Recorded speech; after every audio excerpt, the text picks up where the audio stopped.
प्रिय दोस्तों, आज हम सब रोहित की बरसी पर इस देश के अंदर संविधान के साथ लगातार हो रहे छेड़छाड़ के दौर में एक प्रतिरोध के रूप में इस शाम को एक जीवंतता के साथ मना रहे हैं। और सच पूछिए तो यह हम सब की भी एक बहुत बड़ी जिम्मेदारी है कि हम अपने आसपास पल रहे घनीभूत अवसाद में जो हमारे साथी कोई जा रहे होते हैं तो उनको समय रहते हम महसूस कर पाएँ, उनसे संवाद स्थापित कर पाएँ। हमारी जो बेचैनियां हैं, हमारी जो छटपटाहट है, उसका कोई आउटलेट नहीं मिल पाता। और कई बार एक्टिविज्म में जो लोनलीनेस है, उस वजह से हम कई ऊर्जावान और कई उदीयमान साथी को असमय खो देते हैं। एक नॉवेल है the old man and the sea, Ernest Hemingway की, और उसका एक कालजयी वाक्य है, a man can be destroyed but not defeated. आदमी को तबाह किया जा सकता है, नस्तनाबूद किया जा सकता है, उसको शिकस्त नहीं दी जा सकती। इस शरीर में कष्ट सहने की, पीड़ा सहने की असीम क्षमता है, मानसिक यंत्रणा भोगने की भी। तो हम आसपास के अपने परिवेश में देखें, नजर दौड़ाएं कि कौन साथी खुद को तन्हा महसूस कर रहे हैं इस राजनैतिक सामाजिक लड़ाई में। समाज को बदलने में जो लोग सहभागी हैं, सहयात्री हैं, उनकी जाती जिंदगी में भी हमारा थोड़ा बहुत दखल हो, हस्तक्षेप हो, इसको हम जरूर याद रखें। मैं एक कविता पढ़ना चाहता हूँ जो भंवर मेघवंशी की है। रोहित, तुम जी सकते थे। रोहित, तुम जी सकते थे, अपमान के कड़वे घूंट पी सकते थे, टेक सकते थे घुटने, झुका सकते थे सिर, बन सकते थे समझौतावादी, मगर तुमने खुद को सुना और दूसरा रास्ता चुना।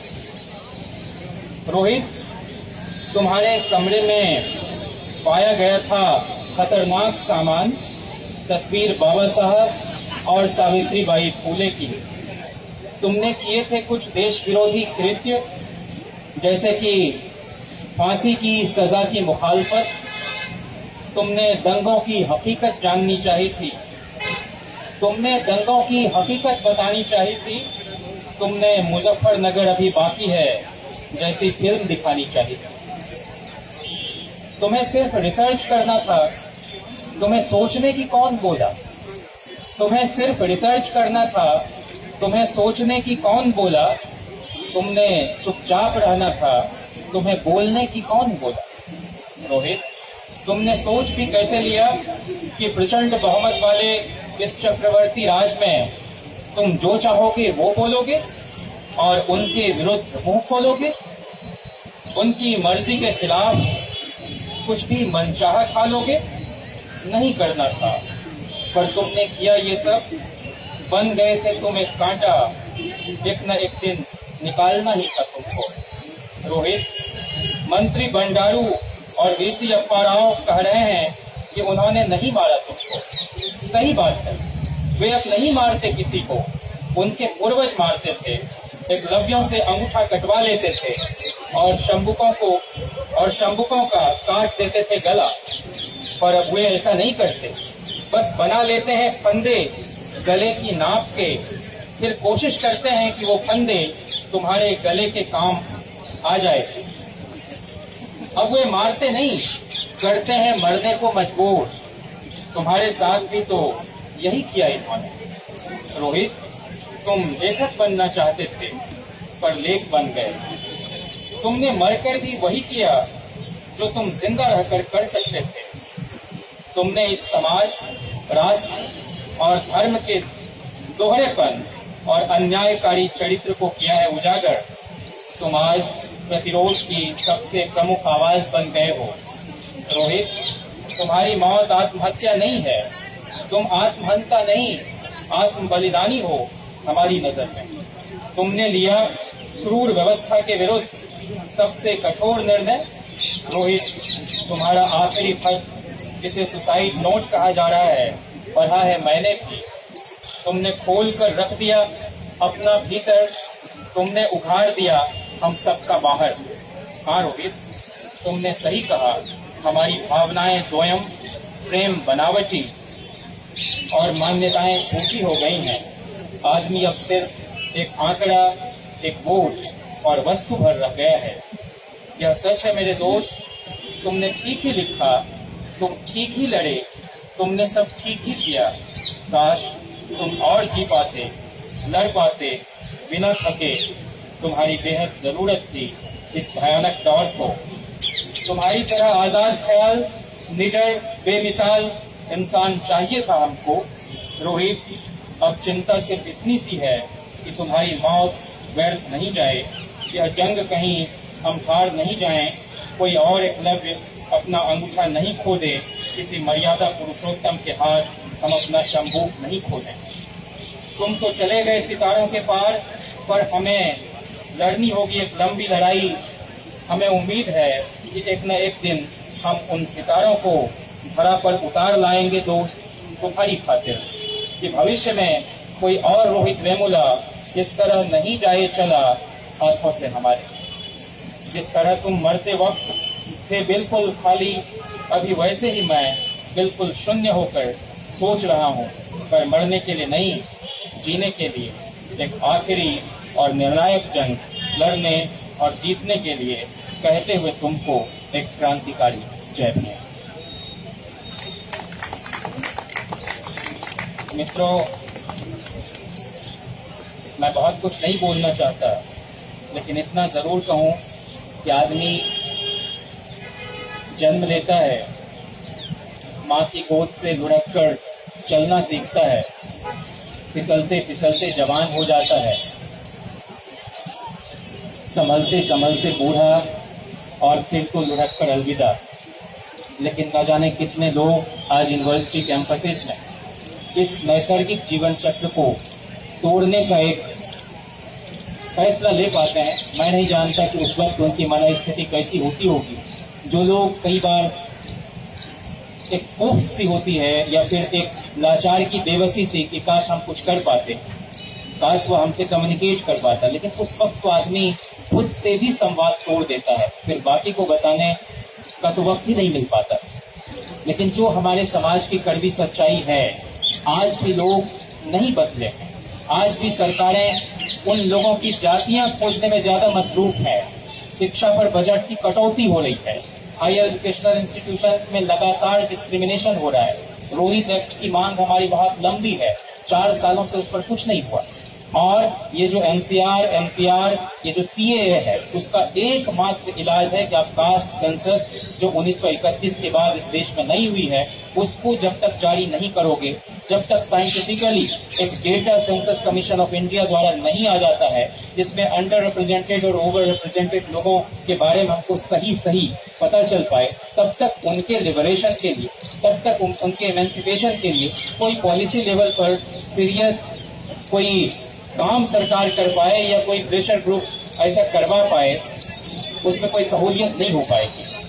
मैं आखिर में अदम गोंडवी की एक कविता के साथ अपनी बात समाप्त करूंगा, और यह कविता रोहित वेमुला के इस तरह के सांस्थानिक हत्या के बाद सबसे पहले पटना के डाक बंगला चौराहा पर उस वक्त के जो बिहार के तत्कालीन उप मुख्यमंत्री थे तेजस्वी जी उतरे थे, यह उनको भी पसंद है और मोहतरम लालू जी को भी। मैं चाहता हूं कि यह कविता आपके सामने रखूं।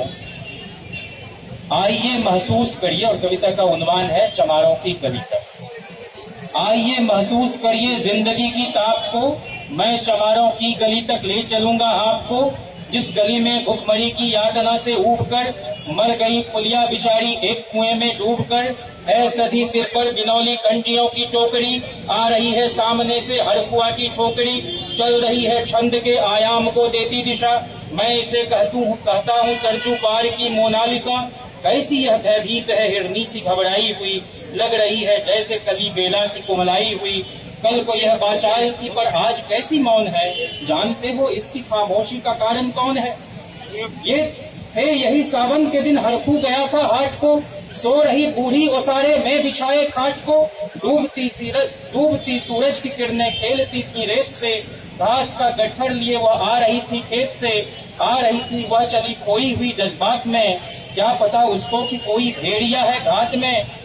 होनी से बेखबर कृष्णा बेखबर राहों में थी, होनी से बेखबर कृष्णा राहों में थी, मोर पर भूमि तो देखा अजनबी बाहों में थी, चीख निकली भी तो होठों में ही घुसकर रह गई, छटपटाई पहलक की ढीली पड़ी फिर ढह गई। दिन तो सरजू के कछारों में था कब का ढल गया, दिन तो सरजू के कछारों में था कब का ढल गया, वासना की आग में कौमार्य उसका जल गया। और उस दिन ये हवेली हंस रही थी मौज में, होश में आई तो कृष्णा थी पिता की गोद में, जुड़ गई थी भीड़ जिसमें जोर था सैलाब था, जो भी था अपनी सुनाने के लिए बेताब था। बढ़ के मंगल ने कहा काका तू कैसे मौन है, पूछ तो बेटी से आखिर वो दरिंदा कौन है। कोई हो संघर्ष से हम पाँव मोड़ेंगे नहीं, कच्चा खा जाएंगे जिंदा उनको छोड़ेंगे नहीं। कैसे हो सकता है होनी कह के हम टाला करें, और ये दुश्मन बहू बेटी से मुंह काला करें। बोला कृष्णा से बहन सो जा मेरे अनुरोध से, बोला कृष्णा से बहन सो जा मेरे अनुरोध से, बच नहीं सकता है वो पापी मेरे प्रतिशोध से। पड़ गई इसकी भनक थी ठाकुरों के कान में, वो इकट्ठे हो गए थे सरपंच के दालान में। दृष्टि जिसकी है जमी भाले की लंबी नोक पर, देखिए सुखराज सिंह बोले हैं खैनी ठोक कर। क्या कहें सरपंच भाई क्या जमाना आ गया, कल तलक जो पांव के नीचे था रुतबा पा गया। कहती है सरकार की आपस मिलजुल कर रहो, सुअर के बच्चों को अब कोई नहीं हरिजन कहो। देखिए ना यह जो कृष्णा है चमारों के यहाँ, पड़ गया है सीप का मोती गवारों के यहाँ। जैसे बरसाती नदी अलहर नशे में चूर है, फिर कोई बाहों में इसको भेंच ले तो क्या हुआ। जैसे बरसाती नदी अल्हड़ नशे में चूर है, हाथ न पुट्ठे पे रखने देती है मगरूर है। भेजता भी नहीं ससुराल इसको हड़क हुआ, फिर कोई बाहों में इसको भींच ले तो क्या हुआ। आज सरजू पार अपने शाम से टकरा गई, जाने अनजाने वो लज्जत जिंदगी की पा गई। वो तो मंगल देखता था बात आगे बढ़ गई, वरना वह मरदूद इन बातों को कहने से रही। जानते हैं आप मंगल एक ही मक्कार है, हर को उसकी शाह पे थाने जाने को तैयार है। कल सुबह गर्दन अगर नपती है बेटे बाप की, गांव की गलियों में क्या इज्जत रहेगी आपकी। बात का लहजा था ऐसा ताव सबको आ गया, हाथ मूंछों पड़ गए माहौल भी सन्ना गया। क्षणिक आवेश जिसमें हर युवा तैमूर था, हाँ मगर होनी को तो कुछ और ही मंजूर था। रात जो आया न अब तूफान वह पुरजोर था, भोर होते ही वहाँ का दृश्य बिल्कुल और था। सिर पे टोपी बेत की लाठी संभाले हाथ में, एक दर्जन थे सिपाही ठाकुरों के साथ में। घेर कर बस्ती कहा हल्के के थानेदार ने, जिसका मंगल नाम हो वह व्यक्ति आए सामने। निकला मंगल झोपड़ी का पल्ला थोड़ा खोल कर, एक सिपाही ने तभी लाठी चलाई दौड़ कर। गिर पड़ा मंगल तो माथा कूट से टकरा गया, सुन पड़ा फिर माल वो चोरी का तूने क्या किया। कैसी चोरी माल कैसा, उसने जैसे ही कहा एक लाठी फिर पड़ी, बस होश फिर जाता रहा। होश खाकर वह पड़ा था झोपड़ी के द्वार पर, ठाकुरों से फिर दरोगा ने कहा ललकार कर, मेरा मुंह क्या देखते हो इसके मुंह में थूक दो, आग लगाओ और इसकी झोपड़ी भी फूंक दो। और फिर प्रतिशोध की आंधी वहाँ चलने लगी, बेसहारा निर्बलों की झोपड़ी जलने लगी। दुधमुहा बच्चा व बुढ़ा जो वहाँ खेड़े में था, वह अभागा दीन हिंसक भीड़ के घेरे में था। घर को जलते देखकर वो होश को खोने लगे, कुछ तो मन ही मन मगर कुछ जोर से रोने लगे। कह दो इन कुत्तों के पिल्लों से कि इतराए नहीं, हुक्म जब तक मैं न तो कोई कहीं जाए नहीं। यह दरोगा जी के मुंह से शब्द झड़ते फूल से, आ रहे थे खेलते लोगों को अपने रूल से। फिर दहाड़े इनको डंडों से सुधारा जाएगा, ठाकुरों से जो भी टकराया वो मारा जाएगा। एक सिपाही ने कहा साइकिल किधर को मोड़ दें, होश में आया नहीं मंगल कहो तो छोड़ दें। बोला थानेदार मुर्गे की तरह मत बांध दो, होश में आया नहीं तो लाठियों पर टांग लो। ये समझते हैं कि ठाकुर से उलझना खेल है, ऐसा पाजी का ठिकाना घर नहीं है जेल है। पूछते रहते हैं मुझसे लोग अक्सर यह सवाल, कैसा है कहिए न सरजू पार की कृष्णा का हाल। उनकी उत्सुकता को, शहरी नग्नता के द्वार को सड़ रहे जनतंत्र के मक्कार पैरोकार को, धर्म संस्कृति और नैतिकता के ठेकेदार को, प्रांत के मंत्रीगणों को, केंद्र की सरकार को मैं निमंत्रण दे रहा हूं, आए मेरे गांव में, तट पे नदियों के घनी अमराइयों की छांव में, गांव जिसमें आज पांचाली उभारी जा रही, या अहिंसा की जहां पर नथ उतारी जा रही है, तरसते कितने ही मंगल लंगोटी के लिए, बेचती है जिस्म कितनी कृष्णा रोटी के लिए। तो ये तो हमारे समाज की हकीकत है, उसी को बदलना है। और आज जो आप जामिया में देख रहे हो, जेएनयू में, डीयू में, तो रमाशंकर विद्रोही के शब्दों में कहूं तो ये आग लगी नहीं, लगाई गई है, ये जंग छिड़ी नहीं, छेड़ी गई है। और उसमें फिर एक ही हमारे पास रास्ता है कि लाजिम है कि हम भी देखें।